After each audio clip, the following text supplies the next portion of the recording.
जय हिंद दोस्तों, स्वागत है आपका हमारे YouTube चैनल में। आज की वीडियो में हम लेकर आए हैं आपके लिए यहाँ पर बहुत ही महत्वपूर्ण क्वेश्चन आंसर हरिवंश राय बच्चन जी से संबंधित। वीडियो पूरा अवश्य देखना है। अगर आप चैनल पर पहली बार आए हैं तो चैनल को सब्सक्राइब कर लें, वीडियो को लाइक कर लें और ज़्यादा से ज़्यादा वीडियो को शेयर करें ताकि अन्य लोग भी यह वीडियो देख सकें। और self study classes app download कर लें, जहाँ पर हिंदी साहित्य का संपूर्ण कोर्स, हिंदी साहित्य की टेस्ट सीरीज आपके लिए बहुत ही कम दामों में यहाँ पर उपलब्ध है। और इसी के साथ आपके लिए 2020 टेस्ट सीरीज फ्री करवाई जाती है हिंदी साहित्य की, सप्ताह में 2 दिन, तो इससे भी अवश्य जुड़ें। तो प्ले स्टोर पर जाइए, self study classes app download कीजिए और अपनी तैयारी में लग जाइए। हरिवंश राय बच्चन जी से संबंधित फर्स्ट क्वेश्चन की बात करें कि हरिवंश राय बच्चन जी का जन्म कब हुआ था। इनका जन्म कब हुआ था ये बताना है। क्वेश्चन नंबर 1 है, जो कि बहुत ही महत्वपूर्ण क्वेश्चन पूछा गया है। हरिवंश राय बच्चन का जन्म कब हुआ? तो आपका यहाँ पर जो सही आंसर है वह है 1907 ईस्वी, यानी कि विकल्प नंबर 1 सही आंसर होगा। हरिवंश राय बच्चन किस विषय से इलाहाबाद विश्वविद्यालय में प्राध्यापक रहे हैं, ये आपके लिए बताना है। प्राध्यापक रहे हैं हरिवंश राय बच्चन किस विषय से इलाहाबाद विश्वविद्यालय में? तो आपका सही आंसर है, क्या है राइट आंसर? तो विकल्प नंबर यहाँ पर 1 सही आंसर है, यानी कि अंग्रेजी आपका राइट आंसर होगा। क्वेश्चन नंबर 3 है कि हरिवंश राय बच्चन को किस साहित्यिक वाद का प्रवर्तक माना जाता है? मानसलवाद, हालावाद, सूरावाद या फिर नकेलवाद? तो किस वाद का प्रवर्तक माना जाता है बच्चन जी को? तो आपका यहाँ पर सही आंसर है क्वेश्चन नंबर 3 का विकल्प नंबर बी राइट आंसर है, हालावाद। हरिवंश राय बच्चन का प्रथम कहानी संग्रह माना जाता है, कौन सा माना जाता है, ये आपके लिए बताना है। हरिवंश राय बच्चन जी का पहला प्रथम कहानी संग्रह, कविता संग्रह कविता संग्रह, तो आपका सही आंसर है तेरा हार, यानी कि विकल्प नंबर आपका सी यहाँ पर राइट आंसर होगा। विकल्प नंबर सी राइट आंसर है, बिल्कुल सही। हरिवंश राय बच्चन की रचनाओं का प्रकाशन वर्ष के अनुसार सही क्रम कौन सा है? क्वेश्चन नंबर 5 में आपको यहाँ पर बताना है। क्वेश्चन नंबर 5 में क्या होगा राइट आंसर, ये बताना है। महत्वपूर्ण क्वेश्चन पूछा गया है और आपका बिल्कुल सही राइट आंसर है क्वेश्चन नंबर 5 का। देखिए, मधुशाला, मधुबाला और मधुकलश, ये जो है आपका सही आंसर। रचनाओं का प्रकाशन वर्ष के अनुसार सही अनुक्रम। क्वेश्चन नंबर 6 पूछा, हरिवंश राय बच्चन को किस काव्य के लिए साहित्य अकादमी पुरस्कार दिया गया था? वह काव्य आपके लिए बताना है, बताइए। 4 विकल्प यहाँ पर दिए गए। हरिवंश राय बच्चन को किस काव्य के लिए साहित्य अकादमी पुरस्कार दिया गया था? 2 चट्टानें, यानी कि विकल्प नंबर 1 आपका यहाँ पर सही आंसर होगा। हिंदी का पहला सरस्वती पुरस्कार हरिवंश राय बच्चन को कब दिया गया था? क्वेश्चन नंबर 7 का राइट आंसर बताइए। हिंदी का पहला सरस्वती पुरस्कार हरिवंश राय बच्चन को कब दिया गया था? तो आपका राइट आंसर है विकल्प नंबर आपका सी राइट आंसर है, यानी कि 1992 ईस्वी में। क्वेश्चन नंबर 8 पूछा, हरिवंश राय बच्चन का संपूर्ण साहित्य बच्चन ग्रंथावली नाम से कितने भागों में प्रकाशित हुआ है? 10 भागों में या फिर 9 भागों में, 8 भागों में, 7 भागों में? तो क्वेश्चन नंबर 8 का सही आंसर है विकल्प नंबर 1, यानी कि 10 भागों में। तो विकल्प नंबर 1 आपका सही आंसर होगा। हरिवंश राय बच्चन की अंतिम रचना मानी जाती है, कौन सी मानी जाती है? तो बताइए। यहाँ पर 4 विकल्प दिए गए हैं, एकांत संगीत या खादी के फूल, या अगला विकल्प आपका यहाँ पर दिया गया है। क्या दिया गया है? तो देखिए, यहाँ पर है जाल समेटा या 2 चट्टानें। तो जाल समेटा आपका राइट आंसर है, अंतिम इनकी रचना मानी जाती है। हरिवंश राय बच्चन की आत्मकथा कितने भागों में लिखी गई है? 2 भागों में, 3 भागों में, 4 भागों में, 5 भागों में? जो कि बहुत ही महत्वपूर्ण क्वेश्चन पूछा गया है और 4 भागों में लिखी गई है। तो विकल्प नंबर सी आपका राइट आंसर होगा। हरिवंश राय बच्चन का संस्मरण कौन सा है, ये आपके लिए बताना है। क्वेश्चन नंबर 11 में क्या होगा इसका सही आंसर? संस्मरण पूछा हरिवंश राय बच्चन का कौन सा है? तो बिल्कुल सही राइट आंसर है नए पुरानी झरोखी, आपका विकल्प नंबर डी राइट आंसर होगा। बिल्कुल सही। बच्चन जी की आत्मकथा क्या भूलूं क्या याद करूं का प्रकाशन वर्ष बताना है। क्वेश्चन नंबर 12 है और 12 का राइट आंसर है कि क्या भूलूं क्या याद करूं बच्चन जी की आत्मकथा है और इसका प्रकाशन वर्ष पूछा है। तो 12 का राइट आंसर है 1969 ईस्वी।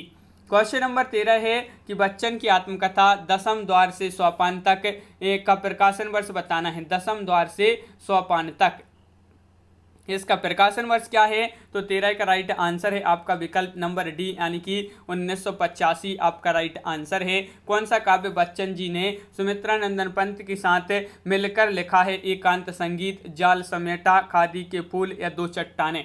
तो क्वेश्चन नंबर 14 है और 14 का सही आंसर है आपका यहाँ पर क्या है राइट आंसर? विकल्प नंबर बी राइट आंसर होगा, यानी कि खादी के फूल आपका सही आंसर यहाँ पर है।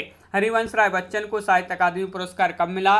क्वेश्चन नंबर 15 है और 15 का राइट आंसर बताना है। तो 15 का सही आंसर है, इनको साहित्य अकादमी पुरस्कार मिला था हरिवंश राय बच्चन जी को। कब मिला था? 1968 ईस्वी आपका राइट आंसर है, विकल्प नंबर 1 सही आंसर होगा। हरिवंश राय बच्चन का जन्म कहाँ पर हुआ था, ये आपके लिए बताना है, जो कि बहुत ही महत्वपूर्ण क्वेश्चन यहाँ पर पूछा गया है। बताइए इनका जन्म कहाँ पर हुआ था हरिवंश राय बच्चन जी का? तो बिल्कुल सही राइट आंसर है, इनका जन्म हुआ था प्रयागराज उत्तर प्रदेश, आपका राइट आंसर है। तो विकल्प नंबर आपका बी सही आंसर होगा। क्वेश्चन नंबर 17 है, हरिवंश राय बच्चन इलाहाबाद विश्वविद्यालय में कितने वर्षों तक अंग्रेजी के प्राध्यापक रहे? कितने वर्षों तक? क्वेश्चन नंबर 17 है, जो कि बहुत ही महत्वपूर्ण है और आपका सही आंसर है। क्या राइट आंसर? तो विकल्प नंबर बी सही आंसर है, यानी कि 11 वर्षों तक। क्वेश्चन नंबर आपका अगला 18वां क्वेश्चन पूछा गया है यहाँ पर कि किस विश्वविद्यालय से ईट्स के काव्य पर शोध पर अंग्रेजी में पीएचडी की उपाधि प्राप्त की? तो ये आपको बताना है किस विश्वविद्यालय से। तो क्वेश्चन नंबर 18 है और आपका सही आंसर है 18 का विकल्प नंबर सी राइट आंसर है, कैम्ब्रिज आपका सही आंसर होगा। हरिवंश राय बच्चन किसकी रुबाइयों से प्रभावित होकर सूरा और सुंदरी की रचना की? तो ये आपको बताना है कि किसकी रुबाइयों से प्रभावित होकर सूरा और सुंदरी की रचनाएं की। तो आपका राइट आंसर है उमर ख़याम आपका सही आंसर है, विकल्प नंबर डी राइट आंसर होगा। हरिवंश राय बच्चन की प्रथम कविता कौन सी थी, ये आपको बताना है। क्वेश्चन नंबर 20 है, जो कि बहुत ही महत्वपूर्ण क्वेश्चन पूछा गया है। हरिवंश राय बच्चन की प्रथम कविता कौन सी थी? तो आत्म परिचय या दिन जल्दी जल्दी ढलता है, एकांत संगीत, तेरा हार। तो आपका सही आंसर है तेरा हार आपका सही आंसर होगा। अगला क्वेश्चन क्या है, हरिवंश राय बच्चन की प्रथम कविता तेरा हार कब प्रकाशित हुई, ये आपके लिए बताना है।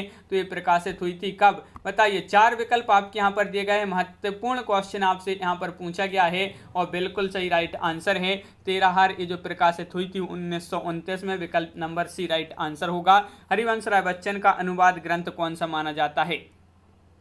अनुवाद ग्रंथ पूछा है आपसे यहाँ पर। तो क्वेश्चन नंबर 22 का राइट आंसर उपरोक्त सभी, यानी कि जनगीता, मेघदूत, हेलमेट, उपरोक्त सभी आपका सही आंसर होगा। हरिवंश राय बच्चन की आत्मकथा का प्रथम भाग क्या है? क्या भूलूं क्या याद करूं, नीड़ का निर्माण, फिर बसेरे से दूर, दसम द्वार से सोपान तक। तो इनकी आत्मकथा का प्रथम भाग पूछा है, तो क्या भूलूं क्या याद करूं आपका सही आंसर होगा। हरिवंश राय बच्चन की आत्मकथा का तीसरा भाग क्या है, ये आपके 4 विकल्प हैं, बताइए। हरिवंश राय बच्चन की आत्मकथा का तीसरा भाग कौन सा है? तो तीसरा है बसेरे से दूर, यानी कि विकल्प नंबर सी आपका राइट आंसर होगा। बसेरे से दूर का प्रकाशन वर्ष बताना है, क्या माना जाता है, बताइए।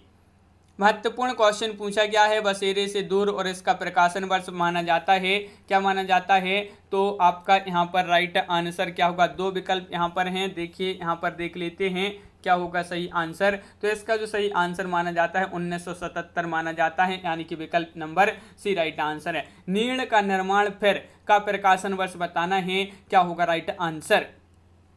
नीड़ का निर्माण फिर इसका प्रकाशन वर्ष बताना है, तो बिल्कुल सही राइट आंसर है 1970 ईस्वी, विकल्प नंबर आपका बी राइट आंसर होगा। क्वेश्चन नंबर आपका 27, हरिवंश राय बच्चन के काव्यों का प्रकाशन वर्ष के अनुसार सही क्रम किस विकल्प में है? वह विकल्प आपके लिए यहाँ पर बताना है, कौन सा वह विकल्प है। तो क्वेश्चन नंबर 27 है और 27 का सही आंसर है, यानी कि विकल्प नंबर बी, निशा निमंत्रण, एकांत संगीत, बंगाल का अकाल, विकल्प नंबर बी आपका सही आंसर यहाँ पर होगा। अगला क्वेश्चन है, इनमें से कौन सा काव्य हरिवंश राय बच्चन का नहीं है? बट पीपल, प्रणय पत्रिका, हलाहल या त्रिभंगिमा। देखिए नहीं पूछा है आपसे यहाँ पर, तो नहीं में हो जाएगा, कौन सा नहीं है? बट पीपल, यानी कि विकल्प नंबर 1 आपका सही आंसर होगा।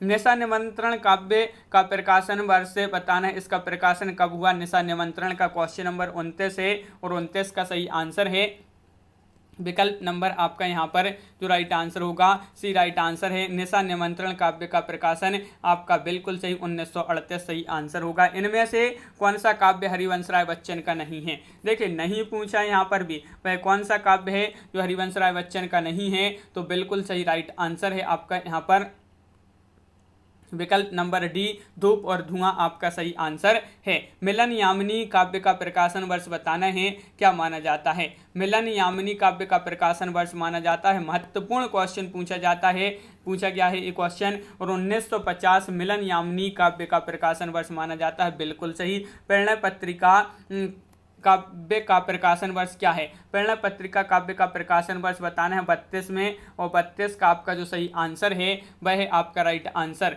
परिणय पत्रिका काव्य का प्रकाशन 1950 ईस्वी, यानी कि विकल्प नंबर 1 राइट आंसर है। नए पुराने झरोखे संस्मरण का प्रकाशन वर्ष से कब हुआ? इसका प्रकाशन वर्ष क्या माना जाता है? नए पुराने झरोखे संस्मरण का प्रकाशन वर्ष बताना है, तो बिल्कुल सही राइट आंसर है आपका विकल्प नंबर सी, यानी कि 1962 ईस्वी राइट आंसर। हरिवंश राय बच्चन जी की मृत्यु कब हुई, जो कि बहुत ही महत्वपूर्ण क्वेश्चन पूछा गया है, और आपका बिल्कुल सही राइट आंसर है हरिवंश राय बच्चन जी की मृत्यु कब हुई, तो आपका राइट आंसर है विकल्प नंबर बी, यानी कि 2003 ईस्वी में। 2003 ईस्वी में इनकी मृत्यु हुई थी। हरिवंश राय बच्चन जी की जन्म हुआ था 1907 में, 27 नवंबर 1907 उत्तर प्रदेश में इनका जन्म हुआ था। तो इस प्रकार यहाँ पर अपन ने देखे बहुत ही महत्वपूर्ण क्वेश्चन हरिवंश राय बच्चन जी से संबंधित। कैसा लगा ये वीडियो कमेंट में जरूर बताएं, और यहाँ पर ज़्यादा से ज़्यादा वीडियो को लाइक करें, शेयर करें, और चैनल को सब्सक्राइब कर लें। सेल्फ स्टडी क्लासेस आप डाउनलोड कर लें, जहाँ पर हिंदी साहित्य का संपूर्ण कोर्स आपके लिए बहुत ही कम दामों में उपलब्ध है। हिंदी साहित्य की टेस्ट सीरीज है, और इसी के साथ आपके लिए यहाँ पर 2020 टेस्ट सीरीज फ्री करवाई जाती है सप्ताह में 2 दिन, तो इससे भी अवश्य जुड़ें। तो self study classes app download करें प्ले स्टोर से, और अपनी तैयारी में लग जाइए। सरसा पब्लिकेशन का विमाला वस्तुनिष्ठ